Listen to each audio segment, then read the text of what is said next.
Thank you. Thank you very much, Charlie, and thanks everyone for joining me this morning. My name is Devin. I'm going to take a look today at our Newfoundland expedition. This is one of our best sellers. Our other really popular trips include going to the Canadian Arctic, such as our Northwest Passage, Greenland and Labrador expeditions. We're also in Scotland, Ireland, and Iceland. And other maritime provinces. But I'm really excited to focus on my favorite destination and why we go to Newfoundland in the fall. Okay, so Destination Canada has named our Newfoundland circumnavigation expedition a Canadian signature experience. This is a curated list that comprises of once-in-a-lifetime travel experiences. This expedition joins our Northwest Passage in this honor. And we look forward to returning each season and are thrilled to be sharing this wonderful province in autumn. Adventure Canada has been traveling by ship around Newfoundland for over 20 years. It is one of our most popular destinations that we offer. With its highlights that speak to the caliber of Canada's youngest province, it's not hard to understand why. So before I look ahead at the program, I'm going to take a quick look back at where Adventure Canada came from. We have been operating for over 30 years, 33 years to be exact, and now the founder, Matthew Sr., has passed the torch to his 3 children. Cedar is pictured on the left. She's our CEO. Alana is our Vice President of Operations, and MJ is our Director of Business Development as well as an expedition leader. Over the years, we've been recognized as a leader in the industry, recently awarded with the Solo Travel Award with World Nomads, named #1 Best Cruise Line with USA Today for a 2nd year in a row, and have been honored by National Geographic's Sense of Place Award. The picture seen here is after Matthew Sr. was recognized by the Travel Industry Association of Canada with a Lifetime Achievement Award for developing tourism in the Canadian Arctic. At heart, we are a family-run company, and this family style overflows into our delivery. Our mission is to engage, entertain, and educate by connecting people to each other and to the land through innovative travel experiences. So let's take a look at our ship. Built in 1982 and refurbished in 2016, sailing at 137 meters long, the Ocean Endeavor is our home away from home. This is the ship that we use to explore the most spectacular and cultural communities that the world has to offer. And for those of you that may have concerns about seasickness, rest assured, the Ocean Endeavor is a very sturdy and has state-of-the-art stabilizers and has a very, very heavy bottom. So she handles herself very well during times of rougher water. The ship, she also has a ice-strengthened hull and is the exact same ship that we use in the Arctic. The ship's maneuverability enables that you enjoy the convenience of a floating hotel while venturing to some of the world's most secluded fjords and parks, and in the case of Newfoundland, outport communities. The shallow draft allows us to get really, really close, and we primarily hug the coastline while circumnavigating. So we avoid open water, enabling a smoother ride. The ship offers ample deck space to take in the views. People often think that Newfoundland in October will be cold or less ideal than spring or summer, but in reality, early October is generally the warmest and the most pleasant weather that Newfoundland has to offer. Guests spend much of their time outside on deck. While the ship gets us very, very close, our Zodiacs get us even closer. We will use our fleet of Zodiacs every day in true expedition style. Most of our daily excursions are in places that don't have any ports or docks, and sometimes they don't even have any roads. So these Zodiacs are the absolute key to expedition travel. With a fleet of 20 Zodiacs on board, we're able to disembark all 198 passengers within half an hour, and we get to travel to beautiful remote places that the cruise ships simply sail past. The Ocean Endeavor is an expedition vessel, but still has modern amenities to keep you comfortable on your adventure.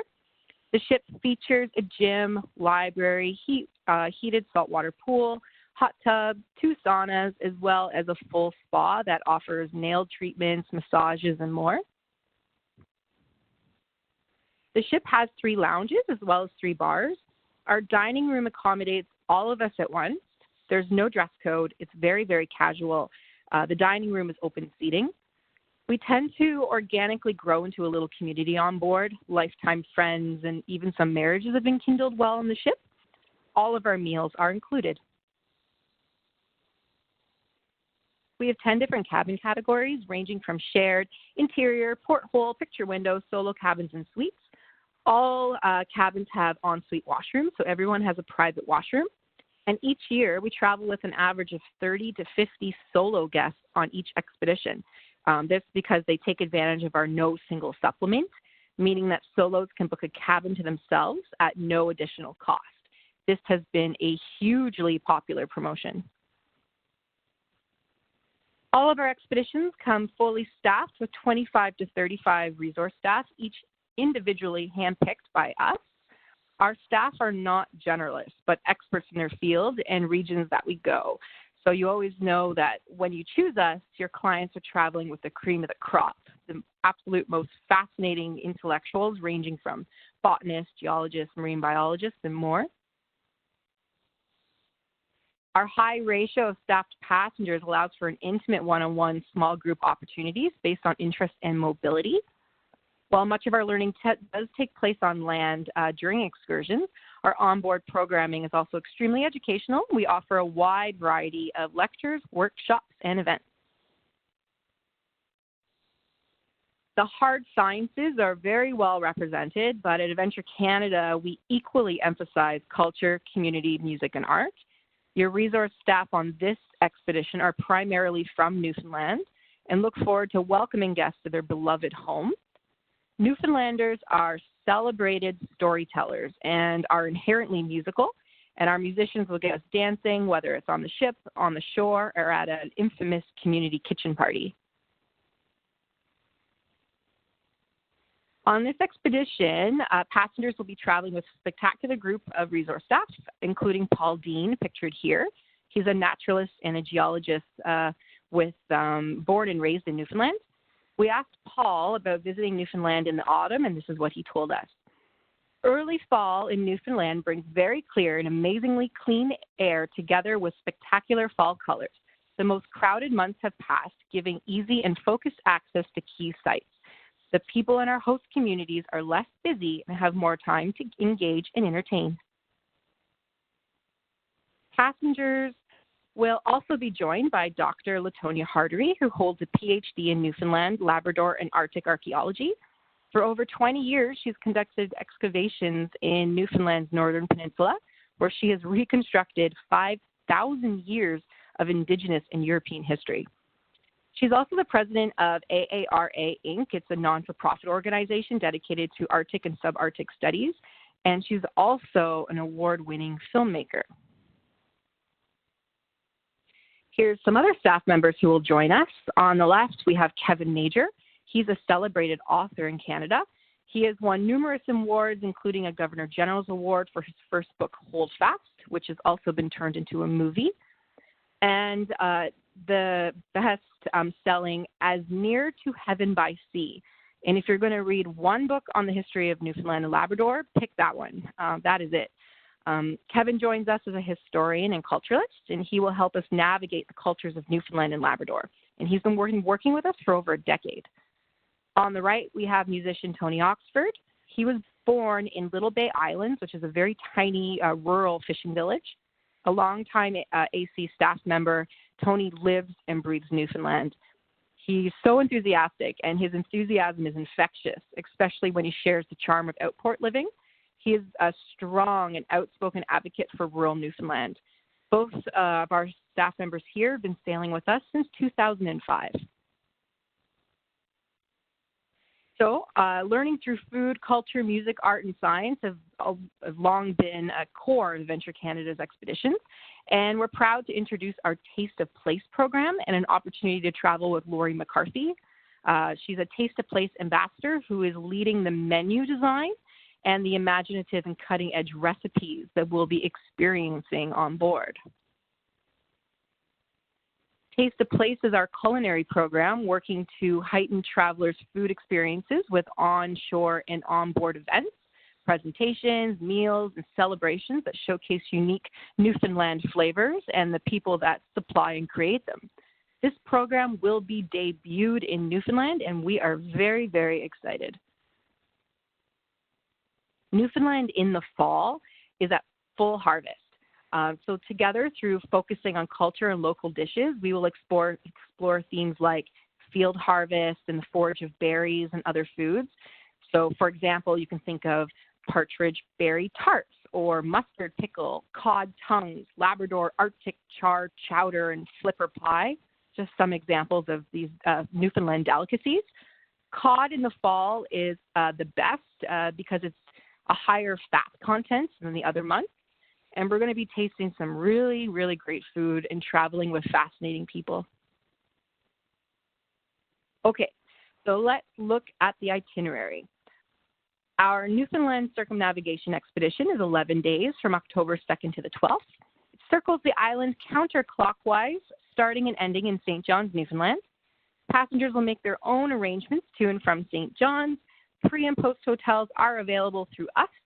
The hotel we use is the Delta, which is located right on bustling George Street.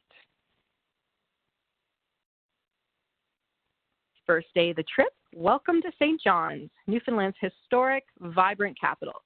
Picturesque and welcoming, with a world-famous harbor, St. John's has been continually fished by Europeans since 1498, allowing it to boast a designation of North America's oldest European settlement. Sailing out of St. John's is an experience, you have to experience it to believe it.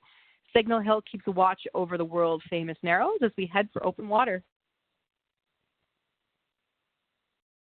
Over the first 3 days together, we'll explore the northeast coast of the island as we make our way to the northern tip. We will visit quiet, slow-paced, and laid-back outport communities, some with populations of less than 100. In the past decade, economic and population decline has led many of these communities to face the question of resettlement or relocation. These moves would be funded by the Canadian government, and step by step, a lot of communities are inching closer to that really incredible big change. This is a theme that we won't shy from, and we'll navigate this and other relevant regional issues together with our historians and culturalists. One community we plan to visit is Conch. Conch is a small remote fishing village on the northeast tip of Newfoundland's northern peninsula with a population of roughly 225. For many years, Conch existed in complete isolation, and the residents there are mainly of Irish descent and love Celtic music and are noted for their musical ability, very well known for throwing parties with lots of singing and guitar playing. Residents of Conch decided to visually interpret their regional story. So based on the world-famous Bayou Tapestry, the resulting French Shore Tapestry depicts the history of the region from pre-settlement to present day. The piece was designed by J.C. Roy, pictured above, but was created using the skilled labor of several Conch residents. Here's a picture of the tapestry. It is on permanent display in the Interpretation Center. Pictures do not do this piece of work the justice it's due. It is absolutely monumental. It must be seen in person. It's stunning. It's 66 meters long. Over the first 3 days, we'll also visit into Bonavista. Bonavista lays claim to the popular European discovery of North America. During the era of exploration, Italian explorer Giovanni Gabotto set sail under the British Crown with his anglicized name John Cabot. He set foot in Bonavista in 1497. Fast forward to today, and the community is an amazing mix of old and new. In fact, right on the waterfront is a full-scale replica of the Matthew, which is John Cabot's ship. If you want history, Bonavista has it. What is especially exciting about Bonavista is where the community is today.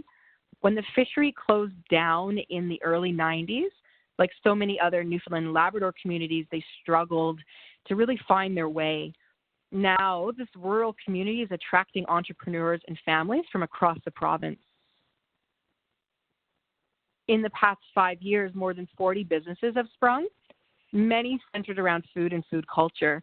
The culinary scene is not only alive, but is thriving and pushing boundaries here. There's a microbrewery, countless high-quality restaurants, cafes, and it is known as the center of innovative food production. After Bonavista, we'll head to Lansom Meadows. In 1960, the remains of a Norse village were discovered, and archaeologists determined that the site is of Norse origin because of a definite similarities between structures and artifacts found in Greenland and Iceland from 1000 AD. Lansom Meadows represents the farthest known extent of European exploration and settlement before the voyages of Christopher Columbus almost 500 years later. It's notable for its possible connection with Leif Erikson and was named a UNESCO World Heritage Site in 1978. Lansom Meadows is the only authenticated former Norse settlement in North America. Today, there's a superb interpretation center and reconstructions of several Norse-style sod buildings that make Lansom Meadows a must-see for any visitors to Newfoundland. You have the opportunity to step back in time and immerse yourself in the life of a Norseman and join the conversation around the fire and forget that it's 2019. There's a picture from last year. It was just an absolutely stunning day. After that, we'll head over to Labrador. Red Bay, Labrador is home to a former Basque whaling station, recognized as yet another UNESCO World Heritage Site. Beginning in the 1500s, Basque whalers operated out of Red Bay Harbor, making it one of the largest whaling stations at that time in the world. The Interpretation Center in the town has an excellent display of information, primarily focused on activities of the Basque. Zodiac shuttles will take visitors across the harbor to Saddle Island, where many of the Basque processing sites are situated or were situated. A cemetery containing the remains of over 140 whalers is there as well. There's a boardwalk around Saddle Island, and it takes about an hour to complete at a leisurely pace. That gives you lots of time to read all the interpretive panels. This can definitely be done on your own, or guests can choose to be accompanied by Parks Canada for historical interpretation. After that, we head down to Grossmoor National Park, and we use our Zodiacs to access the quaint town of Woody Point. The registered heritage district, the town located in the heart of Grossmoor National Park. When not out hiking with the group, folks can explore Woody Point at their leisure. Woody Point is also our jump-off location to access Grossmoor and hike the tablelands that you can see looming in the distance there. Moose in the area are plentiful, and Arctic hare, caribou, and ptarmigan thrive in the alpine highlands and tundra. An adult male moose, like the one pictured here, can weigh up to 700 kilograms and be over 3 meters tall. It took 485 million years for Mother Nature to create Grossmoor National Park. It's an UNESCO World Heritage Site. The park is a never-ending series of wonders and delights and a demonstration of the raw beauty of Newfoundland and Labrador. Grossmoor is often referred to as the Galapagos of geology. The Earth's mantle protrudes through the crust to form the tablelands, the result of a brilliant coming together of two ancient continents. You'll have the opportunity to hike and receive interpretation from our geologists as well as from Parks Canada. Each guest will have the opportunity to select a guided walk or hike activity ranging from slow interpretive walks to medium to quicker paced and more rigorous. If there's concerns about mobility, you need not worry. The expedition leader will always paint the picture of what the next day is going to look like and provide guests with options and durations of different hikes and walks. The terrain will be explained and guests will be able to select the best option for them. And we also provide walking sticks. So after that, we'll spend some time exploring the south coast of Newfoundland, an area completely cut off from roads and only accessible by sea. Garia Bay is one of the many scenic fjords we plan to see. Rarely visited, this area was one of the hunting grounds of the Mi'kmaq people. Here we have an opportunity to Zodiac cruise, hike, and explore. Above, we can see a small group history lesson with Kevin Major in Garia Bay. On the south coast, we'll keep our eyes open for moose, caribou, fox, otter, and orcas. Southern Newfoundland is just a beautiful area. It's a wonderful opportunity for a true sense of place and solitude. The undisturbed presence today of mosses, lichens, and several species of berries in Tuckamore. The berries include blueberries and partridge berries that time of year. There's lots and lots of berries in the fall. Guests are often sampling as they go, and we'll include these berries in our menus. Another location that we'll located at the end of a long and very beautiful fjord, Francois is surrounded by steep mountains. The town is a former fishing center and had a population of just 89 in 2016. In 2013, the town was given the option to relocate, but voted to remain. It is a unique destination for those interested in visiting Newfoundland, and without road access, only a lucky few were able to. I was here last year, and the town actually only had one child under the age of 15. Moderate hiking opportunities up a wooden staircase will bring you to a lookout over Francois. Or your guests can go for the top. Here's a view of the top of the 183-meter Friar. The challenging hike leads to a spectacular view that towers above the community, making our ship appear small. Others, though, are just content to wander the lanes, admiring the multicolored homes and docks on stilts, shop for snacks, visit the souvenir store, chat with the locals, and visit the museum and the church. The folks of Francois know how to throw a proper kitchen party for people they've just met, known as a scoff and a scuff. It's really a lot of fun. Get ready to dance with locals at our after-dinner kitchen parties. After we leave Francois, we're off to Meowpepec, or Conn River. It's located on the southern coast of Newfoundland, and it's 224 kilometers away from the nearest service center. In 1991, it was one of the poorest communities in Atlantic Canada with almost 90% unemployment. Today is a strong and vibrant community with nearly 100% full-time and part-time employment. This success is mostly due to the chief, or Sagama Misol Joe. Here's a picture of Sagama Misol Joe. He played a very public role in presenting a better understanding of the Mi'kmaq people, resulting in a profound impact on the community's well-being and uprising. We will receive a formal welcome with the help of community leaders and members. This day is normally filled with drumming, dancing, tasting traditional food, and it's open for participation. After Conn River, off we go to Saint-Pierre-Miquelon. This is a colorful French outpost and has much in common with nearby Newfoundland. It also began as a fishing community, and during the Prohibition days, it was a hot spot for rum running. Today, government and tourism play a major role. It's the last remnant of a once vast French empire. Here they use Euro, and the residents speak French. Here, plants and wildlife are protected. Wild horses, whales, seals, and birds will catch your eye. In this small outport of France, we'll receive a kind welcome and enjoy a change of scenery, thanks to the language, cuisine, wine, and music. Be sure to visit the shops, enjoy a baguette and a cup of coffee from the cafes. Above here, we have a picture of capelin being dried in front of a local home. After sailing from France, we return to St. John's and through the world-famous Narrows. Here we bid our farewells and begin the process of departure. Almost all the photos that are used in this webinar are taken by Newfoundland's own Dennis Minty. Dennis has been working with us as a naturalist and photographer since 2002.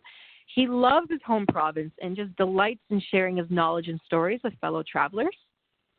Adventure Canada has partnered with Nikon. This means that our passengers can borrow Nikon gear on board, like tripods, lenses, point and shoots, completely free of charge. Dennis will be on this expedition and will teach photography fundamentals as well as how to capture images that have a lasting emotion appeal. So people can borrow Nikon gear, then have lessons in photography from Dennis.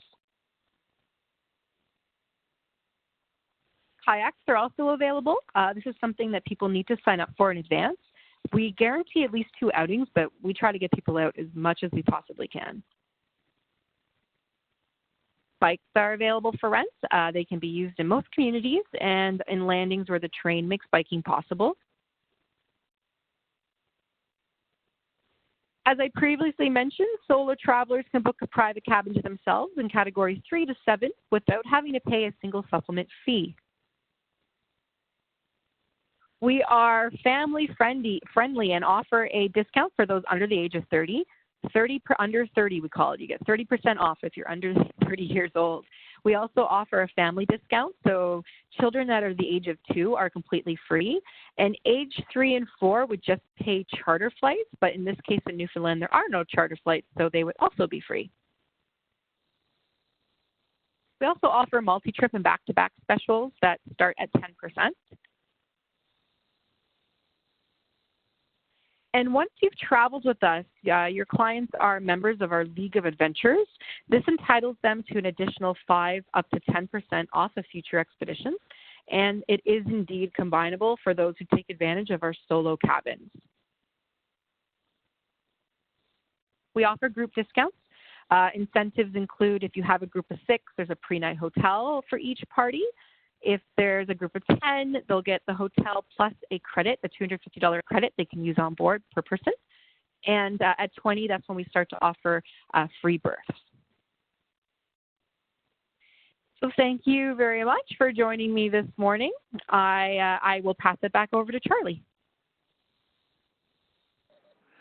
Devon, thank you once again for brilliant presentations. Absolutely fascinating to learn about the Adventure Canada product, about Newfoundland, and just so many interesting facts. And yeah, it was a fascinating webinar. Thank you so much. So everybody, hope you enjoyed it as much as I did. If you do have any questions for Devon, please type them into the chat box now, and I will read those out. I'm just thinking about some things that we talked about this morning, Devon.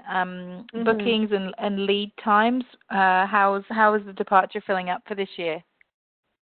Yeah, so we are right now in the midst of our Newfoundland season, meaning Canadians are starting to think about traveling to Newfoundland, and they start to think about it now. So in the past few weeks, we've really seen a huge influx of inquiries and bookings for this program. I checked my inventory this morning, and I do still have availability in our kind of our interior cabins and some throughout the ship. Our suites, though, are kind of harder to come by, and our porthole window options. So I'd be happy to answer any of those questions. If there's any sort of availability questions, you can also email us directly, and we'll send you quotes.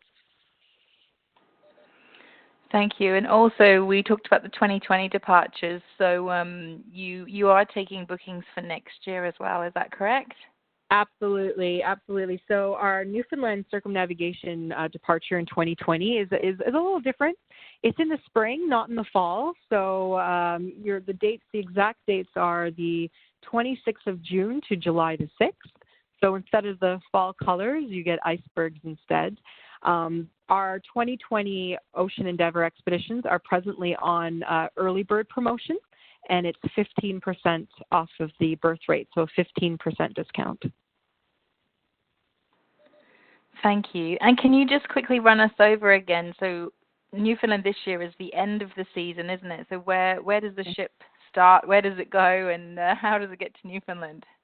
Absolutely. So for this season, we use the same ship on all of our expeditions.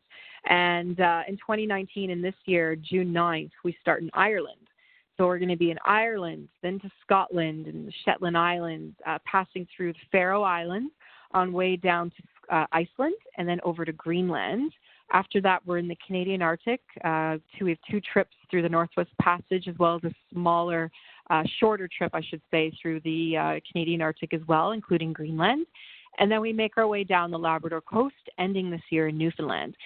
Next year, we're starting our season in the St. Lawrence River before we do a Atlantic Canada Explorer trip, which encompasses Sable Island as well as New Brunswick. And then we start our Newfoundland trip, and so our date is June 26th to July 6th. Awesome, thank you. Sounds like some fantastic other itineraries there as well. So Tanya says, how many solo cabins are there on board, please?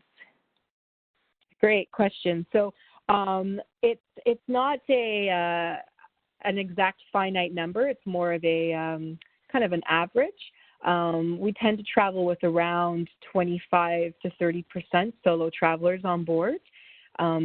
Primarily, they're booking a lot of our category 3s and 4s and 5s, leaving the 6s and 7s as they are higher prices. But there's not an exact number, but a percentage. So around 25% of the cabins are set aside for solo travelers. Thank you. Joe says, thanks, Devin. Very comprehensive update. Thanks, Joe. Tanya, booking question. Are there suppliers we can book through? Yes, Tanya, there definitely are suppliers you can book through in Australia. We do have the lovely Lorraine from Memento Travel on the call today. So Memento is definitely one of them, but I know there are others as well. So yes, speak to your preferred Canadian wholesaler about booking Adventure Canada. Okay, also, are there any kids' facilities on board? Great question. So we are family friendly, but we ask that the parents mind their own children. Of course, our resource staff and our crew on board are always really excited when kids are there. So we often will do things like scavenger hunts or kids zodiacs or special kind of themed like things just for them. But there's no babysitting.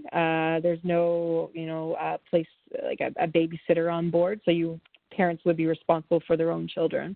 But we do lots of fun activities. So commonly, what sort of age children will be on the ship?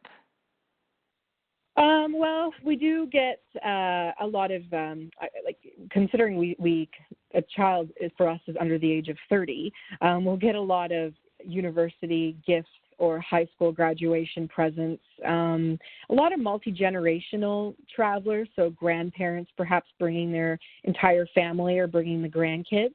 Average age, I would say, would be a little older, maybe around 12 and above, old enough to really soak it in and really take in where we're going. We do travel with, from time to time, very young children that the parents would prefer just not to leave at home and they want to come along the trip as well. So we cater to families, and we really enjoy being a family-friendly operator in expeditions. Great, thank you. Lily says, thanks for great presentation. Devon looks like a fascinating place. Yeah, that's what I was thinking. Lorraine says, hello, everyone, after I gave her a shout out. Tanya, thank you. Telling them fantastic product it is. Andrew says, thanks again. I'd be interested in itineraries that are for keen photographers.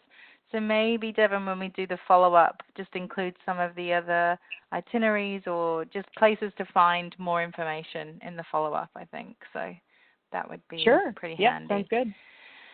Cool. All righty. I think we're all done there. Thank you for your questions. And thanks for joining us, everybody. Great to have you, Devon. Thank you very much for joining us on Tuesday night. And everybody else, have a great Wednesday.